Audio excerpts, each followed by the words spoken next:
शुभ प्रभात बच्चों। आज की हिंदी क्लास में आपका बहुत बहुत स्वागत है। बच्चों, आज हम लोग फीचर लेखन के बारे में पढ़ेंगे। फीचर लेखन किस प्रकार लिखा जाता है और इसका अर्थ क्या होता है, इसके बारे में समझेंगे। आइए देखते हैं बच्चों फीचर लेखन। पहले हम फीचर शब्द का अर्थ समझेंगे। फीचर शब्द की मीनिंग क्या होती है। बच्चों, फीचर शब्द एक अंग्रेजी शब्द है जिसका अर्थ होता है आकृति। आकृति साधारण अर्थ में हमें किसी भी चीज़ की वही आकृति पसंद आती है जो आकर्षक, मनोरंजक और सोच विचारों से भरी हुई हो। फीचर लेखन भी अपने अंदर इन्हीं गुणों को समेटे हुए है। बच्चों, फीचर का मतलब होता है आकृति, अर्थात किसी के चित्र। जब हम फीचर पढ़ते हैं, फीचर शब्द का अर्थ यही होता है, मतलब किसी चीज़ का चित्र। बच्चों, हम कोई चित्र तभी ध्यान से देखते हैं जब हमें आकर्षक अथवा मनोरंजक लगता है। उसी चित्र को हम बहुत ही ध्यानपूर्वक देखते हैं। फीचर के बारे में यही चीज़ प्रसिद्ध है, मतलब यह कोई मनोरंजक या अथवा रोचकपूर्ण चीज़ होती है।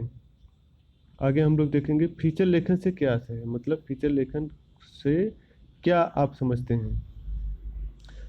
मनोरंजनपूर्ण समाचार ही फीचर लेखन कहलाता है, परंतु फीचर में मनोरंजन के साथ साथ सूचना, समाचार और समस्या का समाधान भी होना अत्यंत आवश्यक है।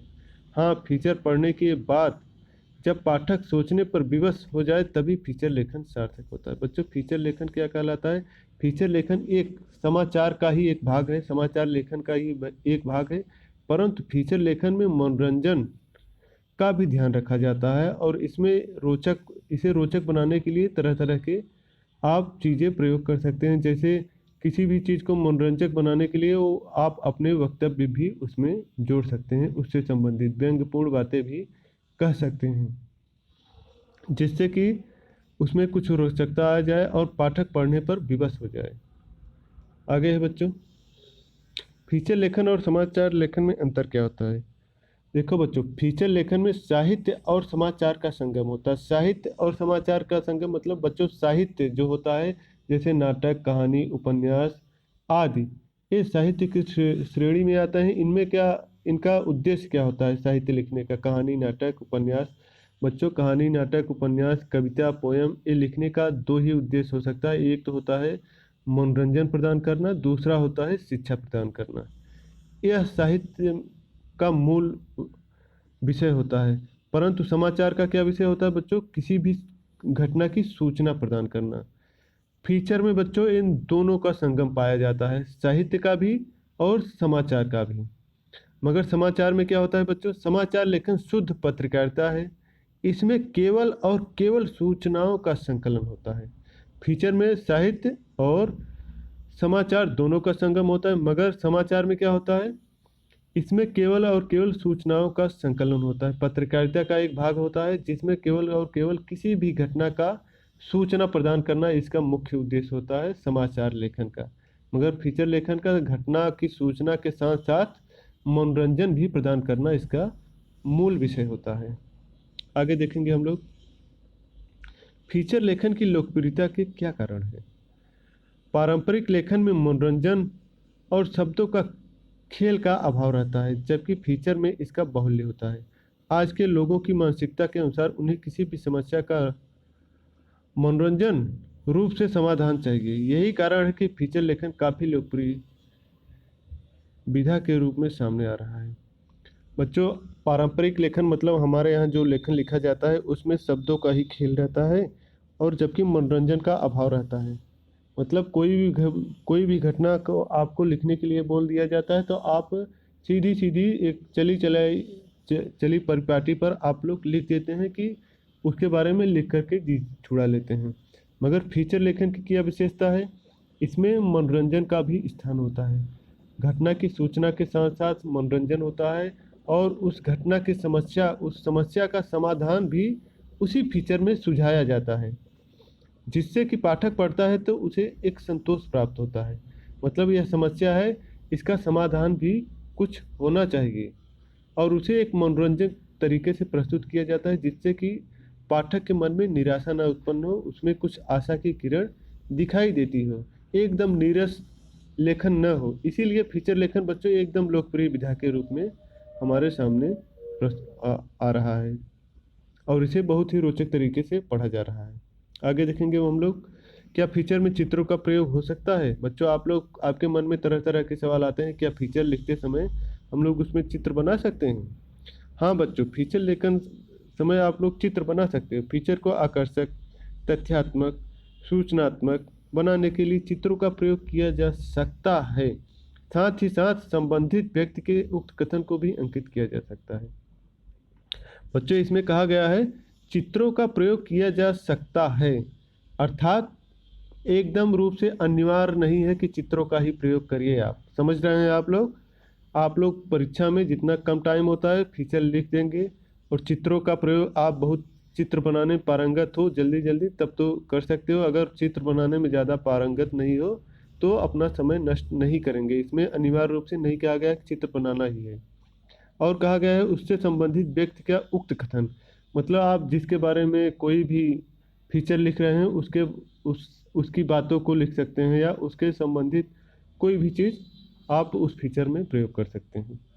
आगे है बच्चों, क्या फीचर के प्रकार होते हैं? हाँ बच्चों, फीचर के कई प्रकार हो सकते हैं। फीचर मतलब फीचर का विषय कुछ भी हो सकता है। किसी भी विषय पर आप लोग फीचर लिख सकते हो, जैसे समाचार फीचर, घटना परक फीचर, व्यक्ति परक फीचर, सांस्कृतिक फीचर, साहित्यिक फीचर, विश्लेषण फीचर, विज्ञान फीचर, ऐतिहासिक फीचर आदि। बच्चों, फीचर के कई विषय हो सकते हैं। किसी भी विषय से आपको फीचर पूछ सकता है, इसीलिए आप फीचर लेखन में थोड़ा ध्यान देंगे। ये फ्री का आपको नंबर मिल जाएगा, थोड़ी सी भी मेहनत कर देंगे तो आप इसमें एकदम पारंगत हो सकते हैं फीचर लेखन में। अर्थात फीचर के किसी भी विषय पर आपको फीचर लिखने के लिए बोला जा सकता है। चलिए बच्चों, आगे हम लोग देखते हैं, क्या फीचर की शब्द सीमा भी होती है? फीचर हमेशा अखबार, पत्रिका और अधिक पत्रिकाओं में ही छपते हैं। इस दृष्टि से उपलब्ध स्थानों के आधार पर फीचर की शब्द सीमा निर्धारित होती है। साधारणतः 250 से 500 शब्दों के भीतर लिखा जाता है। फीचर सभी दृष्टियों से सही माना जाता है। बच्चों, फीचर जो लेखन होता है तो ये अपनी स्थान से संबंधित हो, अर्थात जिस पत्रिका में इसे फीचर लिखा जाता है उस पत्रिका में उसे कितना स्थान प्राप्त होता है, अच्छा अर्थात कितने पेज उस पत्रिका में फीचर लेखन के लिए उपलब्ध हैं, इसी आधार पर फीचर लिखा जाता है। और बता रहे हैं कि साधारणतः 250 से 500 शब्दों के भीतर फीचर लिखा गया है। मगर बच्चों, आप लोग अपने एग्जाम में अधिकतम 120 शब्दों में ही फीचर लिखने की कोशिश करेंगे, उससे अधिक नहीं लिखेंगे। अर्थात 1 से 1.5 पेज में अधिकतम लिखेंगे, उससे ज़्यादा आप लोग फीचर नहीं लिखेंगे। आगे क्या है बच्चों, फीचर लेखन संबंधी मुख्य बातें क्या होती हैं? आप फीचर लिखते समय मुख्य मुख्य बातों पर क्या ध्यान दे सकते हैं? फीचर लेखन में लेखक के पास अपनी राय या दृष्टिकोण तत्संबंधी अन्य लोगों के विचारों को उद्धृत करके किसी समस्या के समाधान पर जोर दिया जा सकता है। अर्थात बच्चों, फीचर लिखते समय लेखक जो होता है वह अपनी राय और दृष्टिकोण उस फीचर में अपने विचारों को समाहित कर सकता है। उस फीचर में लिखते समय जो फीचर आपको सब्जेक्ट दिया जाता है उसमें आप अपनी राय और विचार और अपनी दृष्टिकोण उन फीचर में आप स्वयं लिख सकते हो। मतलब अपनी बातों को किस प्रकार उस फीचर में, उस विषय पर किस प्रकार आप अपनी बातों को बोल सकते हो उसे भी लिख सकते हो। और उस विषय की समस्या को समाधान के लिए आप अपने उपाय सुझा सकते हो। अर्थात किसी भी जिस विषय पर आपको फीचर लिखना होता है उसमें आप अपने स्वयं के विचार लिखने के लिए स्वतंत्र हो। फीचर में मनोरंजन का स्थान जरूरी होता है। बच्चों, आप लोग फीचर लिखते समय ध्यान देंगे कि उसमें कुछ न कुछ रोचकता और मनोरंजन जरूर होना चाहिए। एक साधारण लेख और निबंध नहीं होना चाहिए, उसमें मनोरंजन का स्थान होना ही होना अनिवार्य रूप से है। कुछ न कुछ आप उससे संबंधित चीज़ें लिखेंगे। फीचर में चित्रों का समावेश आवश्यकता अनुसार किया जा सकता है, मतलब जरूरी नहीं है। फीचर की विश्वसनीयता को ध्यान में रखते हुए तथ्यों का क्रमबद्ध तरीके से प्रस्तुत करना भी आवश्यक है। बच्चों, फीचर लिख रहे हैं आप, एकदम मनोरंजन तरीके से लिखने की कोशिश में उसमें क्रमबद्धता का अभाव न कर दें। मतलब जो फीचर लिख रहे हैं उसे एक क्रमबद्ध तरीके से ही लिखेंगे जिससे कि पाठक पढ़े या एग्जामिनर पढ़े तो उसे ऐसा लगे कि एक तथ्यात्मक लिखा गया है और एक सीरियल बाय सीरियल है, न कि इसमें उल्टा सीधा, मतलब कहीं का तथ्य कहीं और कहीं का तथ्य कहीं पे लिखा गया है। बच्चों आप लोग फीचर लेखन जैसे लिखेंगे बस्ते का बढ़ता बोझ। बच्चों के आजकल की समस्याएं अधिकतर देखी गई हैं छोटी कक्षाओं में, बड़ी कक्षाओं में। उनके बस्ते का बोझ अर्थात बैग जो होता है, स्कूल बैग होता है, उसका बोझ काफ़ी बढ़ता हुआ जा रहा है। इससे संबंधित आप लोग एक फीचर लिखेंगे जो हमको अभी भेज कर बताएंगे। कुछ इसका दिखा दे रहे हैं आप लोगों को। तो बच्चों आप लोग बस्ते का बढ़ता बोझ पे फीचर एक लिखकर हमको भेजेंगे। आज की क्लास के लिए बच्चों बहुत बहुत धन्यवाद। अगले वीडियो में हम लोग अगली क्लास में मिलेंगे। धन्यवाद बच्चों।